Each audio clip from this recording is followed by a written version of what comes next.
Good evening, all you creatures of the night and late night prowlers.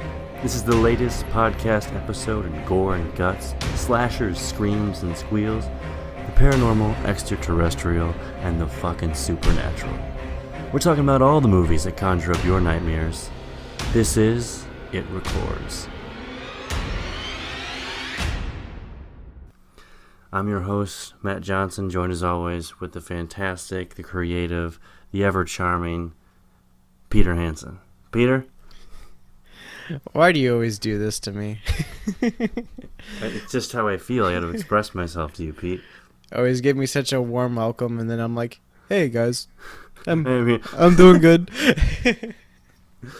They get the charm from your response. But everybody, this week what we are doing is the 1997 British American science fiction horror film Event Horizon.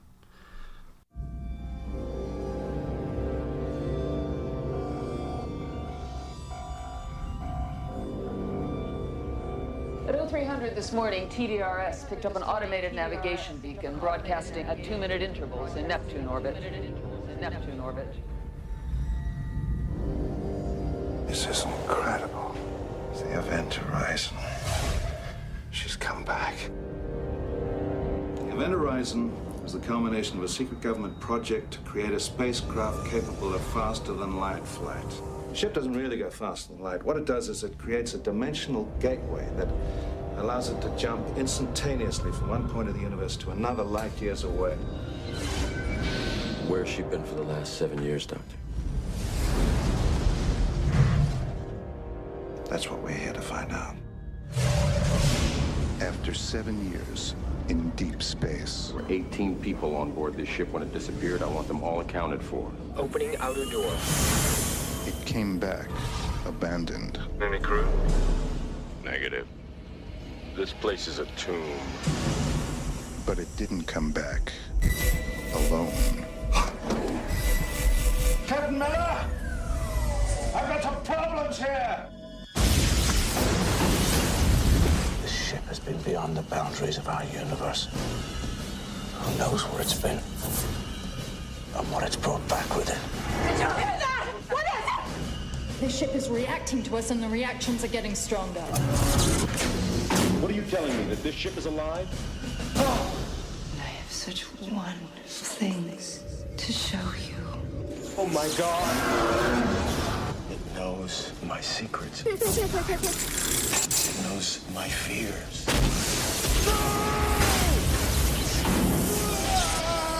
Vacate. I want off this ship. You can't leave. She won't let you. God help us.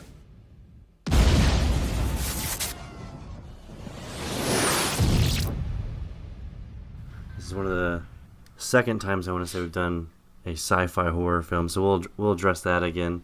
If it's science fiction or if it's horror, if it's a blend of both. Directed by Paul Anderson, not Paul Thomas Anderson, different guy. But before we get into the plot, I'm going to throw I did have that confusion, by the way. Did you? I did a double take when I looked at it, but IMDb specifically puts Paul W.S. Anderson to make sure. Nope, it is not Paul Thomas. So not the Boogie Nights guy. Or the Master. Or the Master, or There Will Be Blood. There's plenty he's done. But Pete, before we talk about Event Horizon, which was your pick this week, can you hit us up with the creepy headline? Of course I can. So, as you well know, this is a space movie. I don't know if you knew that. I was aware, yes, I watched the film. That's good. Yeah. Infinite space, infinite terror, I like to say. Is that the tagline? Yeah, that's on the poster. So this is a true story from an astronaut. I believe he's an American astronaut. His name is Jerry Linenger, so that sounds pretty American. But Jerry Linenger was in the middle of an extended stay on the Mir space station when a catastrophic fire threatened what was then meant to be the longest period of time any American astronaut spent in space. The station normally held 3 astronauts at a time. Linenger told BuzzFeed Science This is a BuzzFeed article, by the way. Unless the crew was in the middle of switching personnel over, when 2 crews would be in the station at the same time. With 6 astronauts on board the station, the amount of oxygen produced by the regular tanks was sometimes not sufficient. And in those cases, the crew needed to open a simple metal tank. Things went from... Ugh. God, I'm going to have to spell this word out for you. Joval? Jovel? Sure. Yeah. You know more words than I, so I was hoping you would know. To a terrible in a split second, when the tank of concentrated combustible oxygen-based chemicals caught fire and turned into what can only be described as a huge, unstoppable blowtorch. I was sucking down some dehydrated... Jesus. Borscht? I don't know what the hell that is. Borscht? B-O-R-S-C-H-T. I don't know what that is. You got me. You Yeah. got me stuff. But he's sucking it down. Yeah, he's sucking it down. Oh my god, my dog's barking. I can hear that, yeah. Yeah. I'll get him in a second. And next thing, you've got the master alarm blaring. This was pretty much a worst case scenario for the astronauts and cosmonauts on Mir. There are 3 things that are your own for. Leonard just said, you better respond more or less automatically to them because there's no one that can help you. Oh boy. Those things are on fire, check. Toxic substances in the air from a super hot flame burning through equipment and rapid decompression, which would almost certainly happen if the flame burned a hole through the thin aluminum separating the inside from the vacuum of space. It was a hot fire burning out of control, he said. This lasted for 14 minutes, and they said, you've got to get rid of the distractions, put the fear away, and you sort of got to realize, if I don't stay calm, I'm dead. Wow. I just skipped over the last part, but he made it out okay. Yeah. But that's fucking crazy. No, that'd be a terrifying situation to be up. When did that take place again? 1997. So the year of Event Horizon.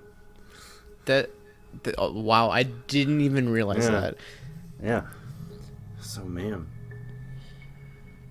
Yeah, I feel like you'd have to act extremely quick and be incredibly calm if that broke out while you're just orbiting somewhere. You're in fucking middle of nowhere. Literally. Mm-hmm. It's fucking space. Yeah. No one's coming quick, so... Yeah, hey, let me get that rescue team over here. Yeah, we'll be up there in like a week plus. We'll just put our jet boosters in super fast. All right, Pete. I appreciate the creepy headline this week. As always, you deliver. You bring them. I mean, I look forward to them every week. I'm sure the listeners do as well. So I surprise myself because I just like look at it and I'm like, oh, that looks good, and then I get stumped in the middle of reading them. They're like, oh, I don't know this word. You were perfect, Pete. You were perfect. Don't worry about it. If only I had an active dictionary on hand. So I was like, I don't know. There's 2 words in the same paragraph. I didn't know.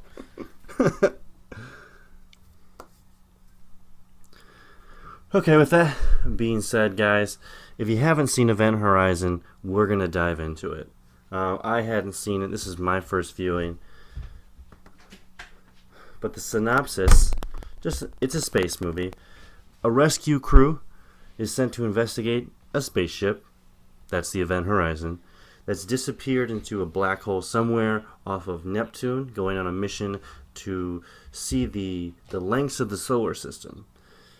But now, it's returned.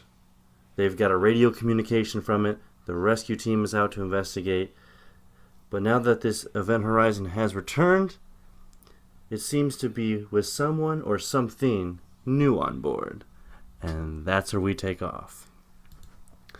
We're going to try to discuss what the horror significance of this is. I mean, as we did with Cloverfield, I mean, this movie has several elements of science fiction as well as horror, and maybe see if it falls in one genre more than the other, or if it's a better blend than Cloverfield was, as well as see sort of what it was derivative of. It has a lot of elements, I think, maybe Pete, you'll agree, of sci-fi movies and horror films that were before it that it kind of drew from for the scenes in it.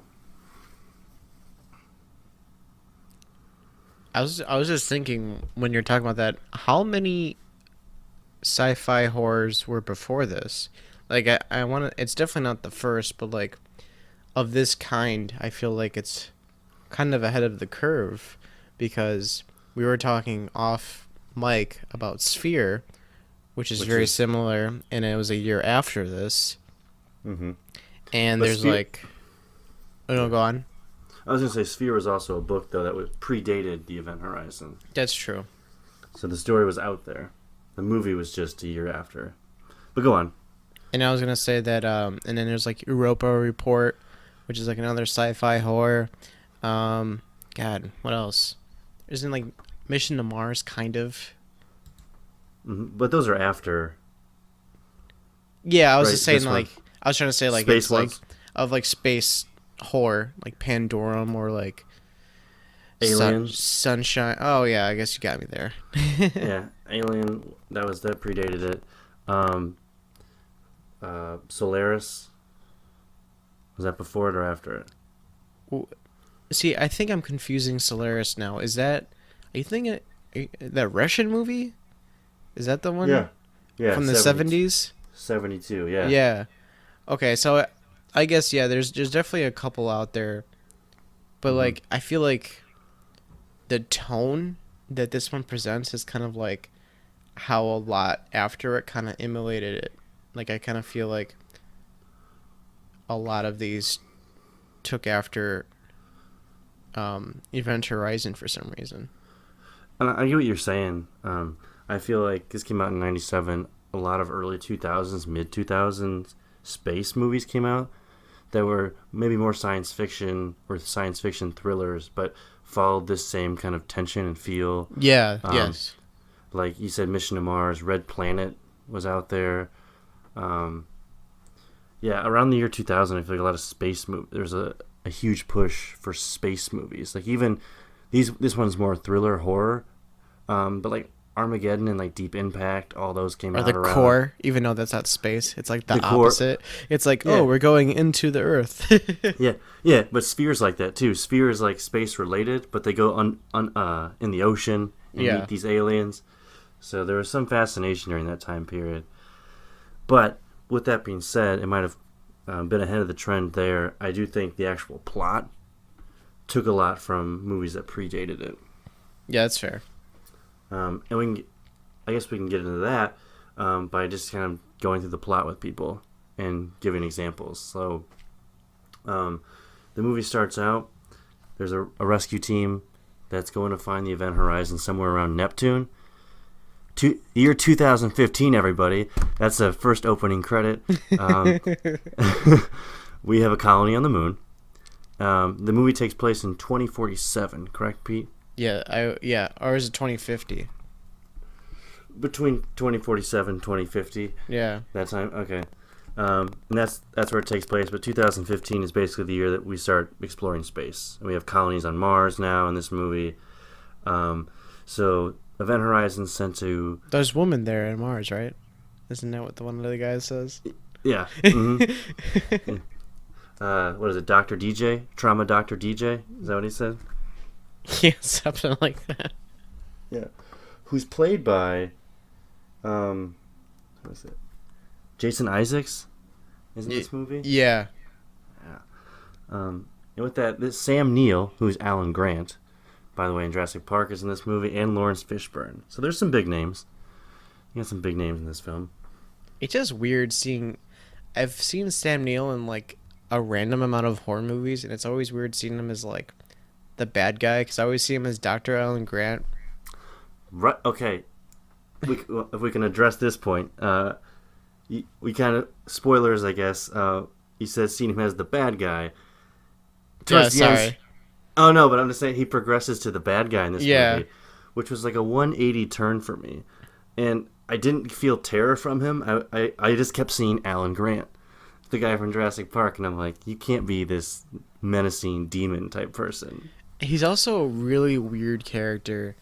In one of his first movies, it's like, oh my god, I want to say it's some German horror movie. It's from the 80s. It's fucking, I'm looking at his page now, but it's a really weird fucking movie. And it's a really young Sam Neill. God, where the Possession, that's it. That He's all... And he's just a weird fucking dude in that movie. He's also in The Omen 3, I believe. I think it's the third one. Yeah, that's right. Does he play? He plays Damien, doesn't he? Isn't a young adult? An adult Damien. Yeah. Yeah. Mm-hmm. So he has some roots in the horror genre, and he's in a vampire movie with Ethan Hawke. Daybreakers. Daybreakers. Yeah. There we go. But back to Event Horizon. We went on a tangent there. Yeah. Sam Neill's IMDb page. But Sam Neill, we'll get to him. His name's Weir, and he designed the Event Horizon. He goes and meets the rescue team, which is ran by Lawrence Fishburne. Who are military, I want to say, right? Yeah, I kind of got that they were like a military sort of that. What was it? When someone drops the ball, we get the call. That's what. that's what Fishburne said. Yeah, that's right. He did say that. So I never got what like their organization was, but that's what their mission was. That's what they do. They're trying to copy the Alien. Was it the company or whatever? Yeah. Mm-hmm. They drop the ball, we get the call. But they travel out to Neptune, and you get the horror setup, I'll say. The first opening shot is like a mutilated person spinning in space. But then... Okay, I was wondering when you were going to bring that up, because I was just like, what? Yeah. And then it was like almost like a precognition dream he was having. Yeah. The opening shot is a man spinning mutilated in space in a spaceship that's like a cross window behind him. And I took it as it was Sam Neill. That's what I thought. Yeah, because that's what he looks like at the end of the movie. So he has a precognition, as you said. What the Event Horizon does, it creates a simulated black hole. It creates a black hole, basically, and that's how you can travel throughout time and space. That's behind 3 gravitational fields. Yeah, 3 gravitational fields ran by the gravity drive. It's basically in the middle of the ship. It's 3 spinning rings around this core. Is what the gravity drive is. And quick trivia on that, in the script it was meant just to be like, if you see the movie, like that blob stuff that they walked into, like that gel looking stuff, it's meant to be like that completely, but the director Anderson changed it to be looking like the rings, as an homage to Hellraiser for the cube. He wanted it to look like that, so when they all locked up, like Weir said, when all the rings aligned, that's when the dimension opened, which is the same thing with the cube in Hellraiser. When you align the cube, it opens the dimension. So yeah.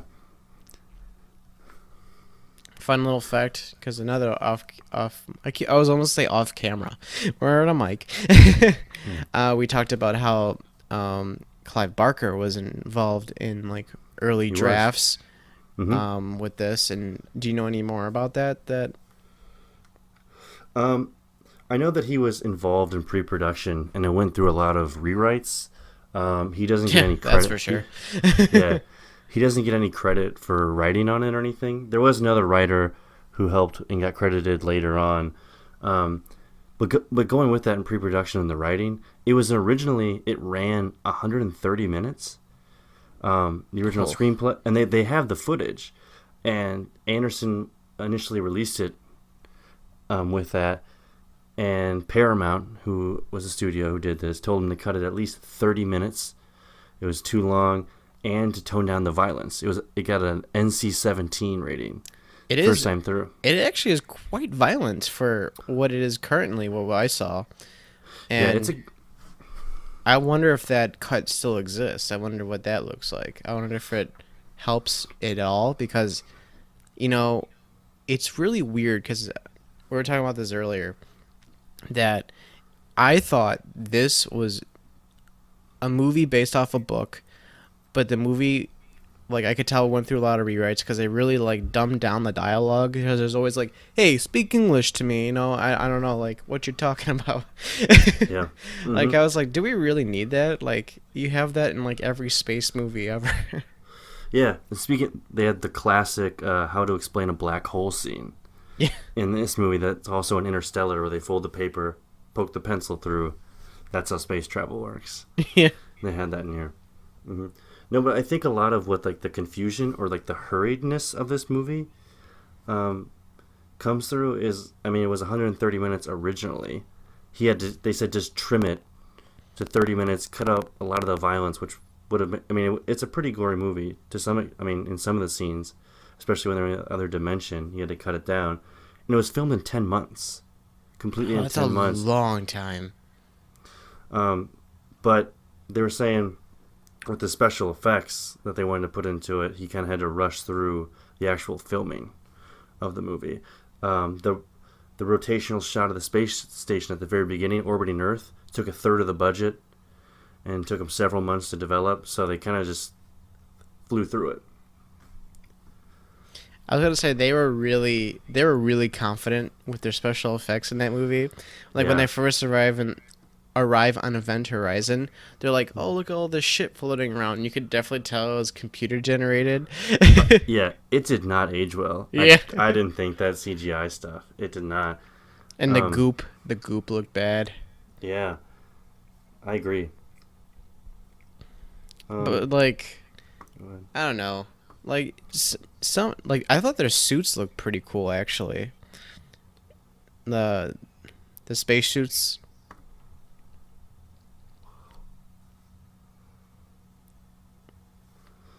Yeah, I did too. And that's an interesting point. I mean, I was reading, and this can kind of bring it home to the whole. We're talking about sci-fi and horror. They made like really meticulous detail to the suits, like when they were in space and when they were in the station, to make them as realistic as possible, because they said they wanted to keep to the sci-fi element as much as they could. Mm-hmm. So they wanted to make it a science fiction, so that it was a lot of those expositional scenes talking about how the space travel works to the uniforms. They wanted it to be science fiction, so I give them that. But also, I'd say it's very, very much a horror film, from the violence to basically the dimension that they go into preys on their fears and their paranoias. Yeah, which is a big thing of horror. We haven't even touched about that at all, about the dimension. And I was just like, okay, this spaceship is alive. That is, it's interdimensional demons that possessed Sam Neill. Yeah, the designer of it. Yeah. Well, he posited that when it went through the black hole, the ship Event Horizon became a sentient being that could take you to a different dimension, i.e., hell, and like you'd be tortured for eternity. Yeah, that there was a lot of stuff about like hell, and even there was like stuff when they were like talking in Latin and stuff from the previous crew. The captain, you know, randomly did in the captain's log, said something in Latin. Can't remember what he said. I don't know the Latin phrase, but they originally thought it was, my notes. Save me, I want to say. Yeah, save me. But then they came to figure out later it was save yourself from hell. Yeah, and that's why I thought this was like kind of based off a book, because I thought it was like almost like an updated version of like about like Dante's Inferno or some shit like that. You know what I mean? But like different levels of hell, and then they're just being tortured and shit. And that'd be an interesting take. Yeah, and then there's just really brutal tortures of like how people are dead, especially the guy who gets, I forget the term for it, but like all his like rib cage is ripped open and all his organs are out. Yeah. And I'm like, God, that's really fucked up. Yeah, I mean, it was even worse. Apparently, they toned it down from where it was.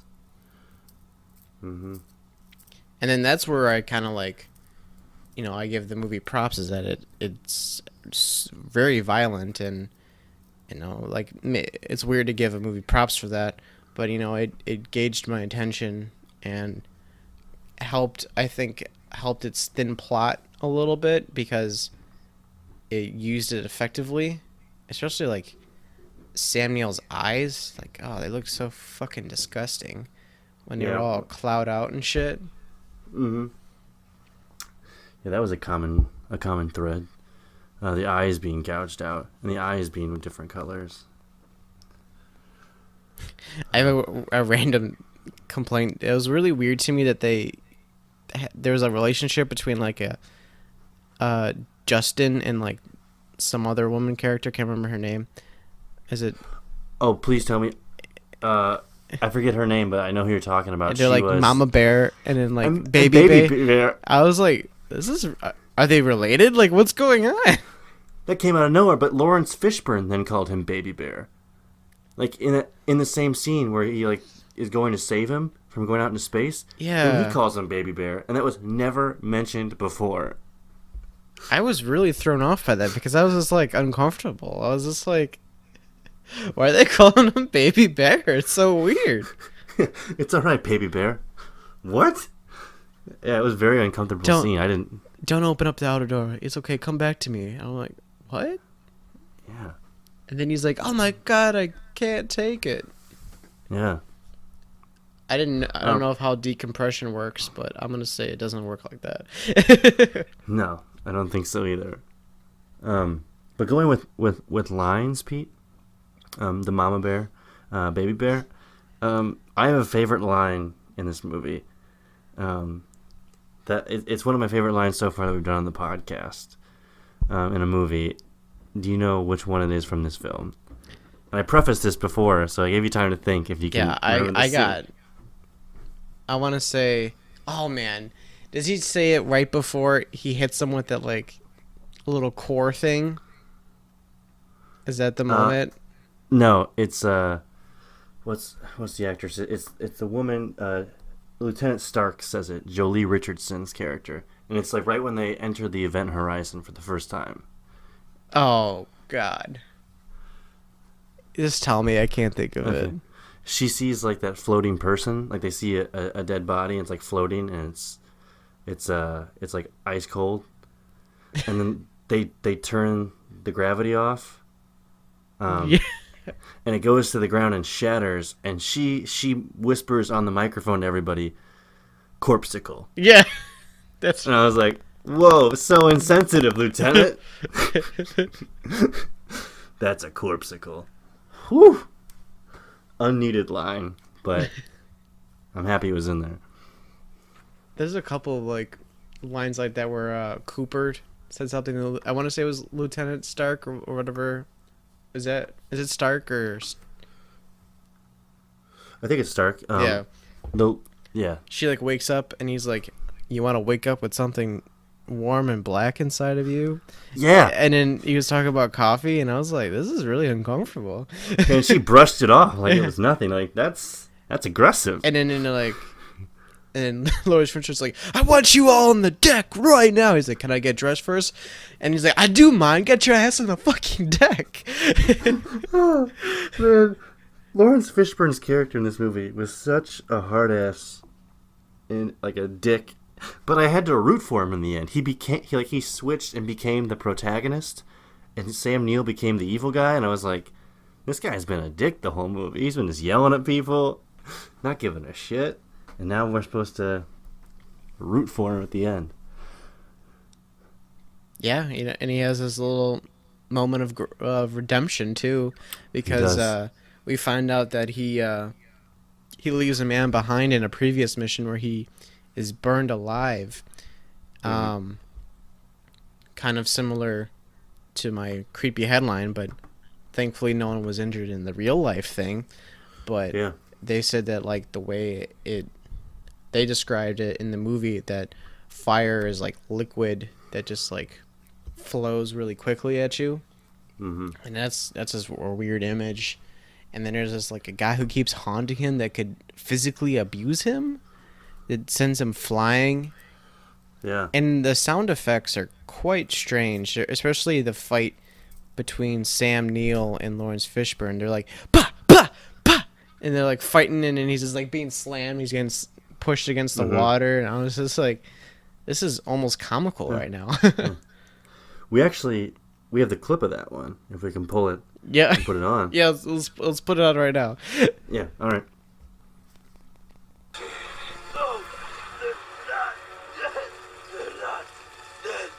Not yet.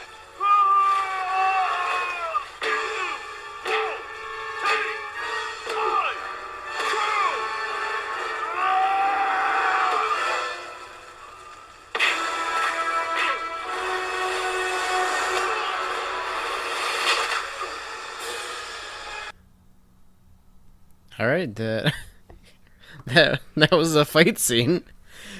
Yeah. And actually, it's Sam Neill and Lawrence Fishburne fighting. The original was the person Lawrence Fishburne left behind, who passed away, the fire person. But they ran with test audiences, and it didn't sit well because in the movie that person doesn't really show up at all. But he also that changes. He's like comes back to life, and I was just like, what? He was like fucking. And he's like, the ship brought me back, and I was like, this is weird. Yeah, you don't get I can't leave or whatever. Even though it doesn't make sense that it's, I don't know. I feel like it's a little bit better that it's like the fear, or they should have had some kind of monster, interdimensional monster, attack him. Yeah, I was hoping for that too. At least almost Hellraiser-ish. Some beings from that other dimension were going to come. Yeah, that would have been. I feel like that would have been a little bit better. Yeah, we kind of got a glimpse of that in the video footage of the old crew, whether it's called the blood orgy, where they see it. Lawrence Fishburne's watching it. And a little like comm thing, and then there's like someone holding his eyes, and people just sticking bloody arms into their mouths. It's like fucking weird. Yeah. Yeah, it's pretty gross. So with that, Pete, we've discussed a good bit of Event Horizon and the horror elements of it and sci-fi, but I want you to guess what the budget for this 1997 sci-fi horror film was. Now, bear in mind, there's a little bit of trivia with this. They pulled in Paul Anderson right after he finished Mortal Kombat, which was a success. He turned down the second Mortal Kombat, Alien Resurrection, and the X-Files movie to do this one. So, how much money was this movie worth? I could tell that it had a pretty good budget for its time. I want to say the budget was, I want to say, $40 million. It was actually oh my god, that was my okay. I was gonna say that at first, and I was like, that's a little too high because that's how much. I'm pretty sure that's how much Jurassic Park cost. Well, I know they went all out for this. They wanted the special effects to be as realistic as they could, but they did not.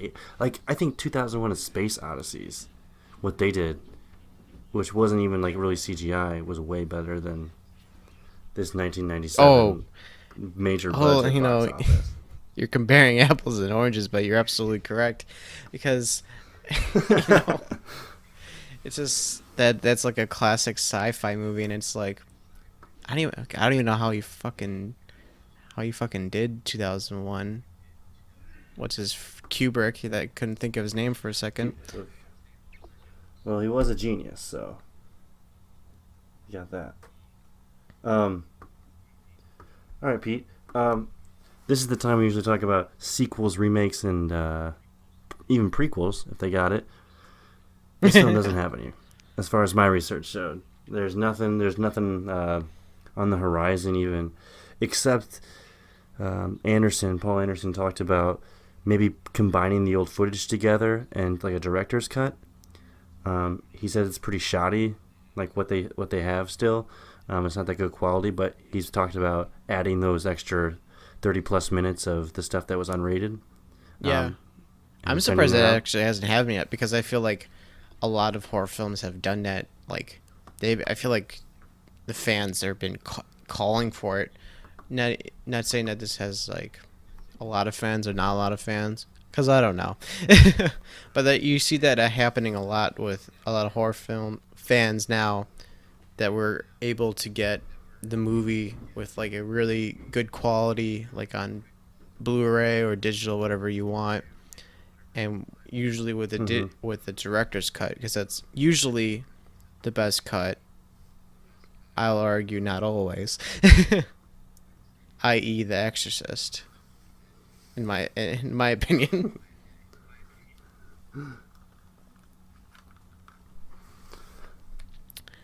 But I digress. Pete, now that we've you got any extra trivia on this film? I know I dished some out about pre and post production, but anything extra you saw that I missed on this film that the listener might want to hear? The only thing I could think was really weird that we didn't discuss was like, do you remember the doctor? He was like a little oddball. He was kind of like a serious guy. He was like one of the last people to die. He died right like, before Lawrence Fishburne.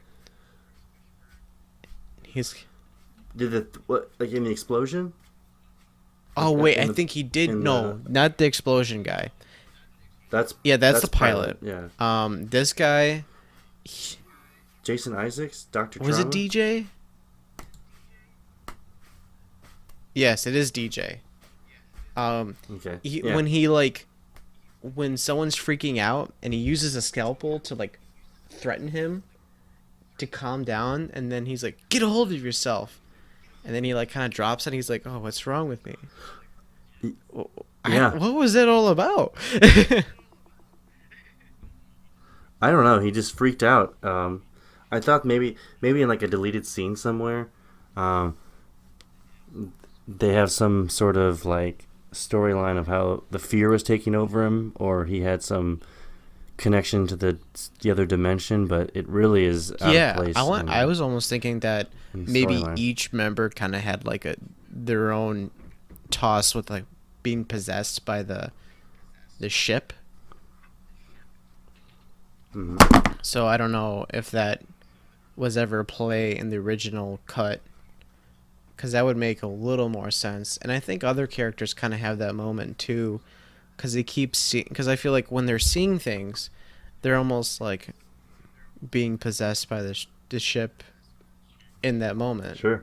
I mean, yeah, Sam Neill, in his possession, it gouges his eyes out. And he can't stop himself. He's being possessed by something. Pete, we're running high on time. I think this is a good time to defend or destroy. I'm going to throw it to you. Why first. you always throw it to me first? All right, I'll take it first. I do throw it to you first all the time. I'll go. I'm going to destroy. Interesting. You're quite the destroyer. I am. I usually end up destroying them. You know, maybe with the extra 30 minutes, the plot seems a little more cohesive.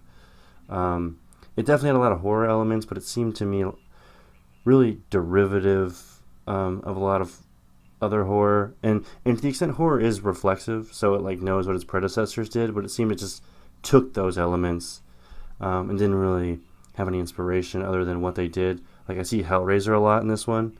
I mean, even Anderson used the core to add homage to Hellraiser. So it's a good representation of sci-fi and horror blended well together. I just don't think it holds up on story or... Yeah, that's fair. I mean, upon second viewing this movie, I definitely didn't like as much as I first watched it. I would say I'm going to defend it because, you know, per usual, typical. You know, I'm like, what am I, typical. like 16-1 for like defending and per destroy. But I think pretty close. But you know, I would say that because I didn't hate this movie. You know, I didn't think it was like the worst movie I've ever seen. You know, it wasn't. Was it Most Likely to Die? That movie was fucking trash. I destroy that movie no problem. But this movie's got some redeeming. It's pretty. Qualities. What were you gonna say? Nothing. No, it does have some redeeming qualities. I don't think it's on the level of Most Likely to Die, but it's not far off. Ouch. But yeah, it does have some redeeming qualities. It has some redeeming qualities. I mean, I didn't direct it, but you can't. Oh, good. I'm not getting into this discussion. Yeah, we've already ran long. We might do it in a mini episode. We can talk a little more about that. But that's been our podcast this week. We did Event Horizon. Let us know what you think. Let me know if I'm wrong or Pete's wrong. It's probably Pete is wrong. But yeah, let us know in the discussion I'm the voice boards. of the people, man. That's what he likes to think. As the horror fan community. We'll let the listeners decide when they get on the website. Talk about us. Listen to mini episodes. We are live streaming. No, we're not. We're just streaming. Just check us out. We're just streaming online. We hope to be back soon. And until then, as always, I'll remain in the shadows. Serenity now!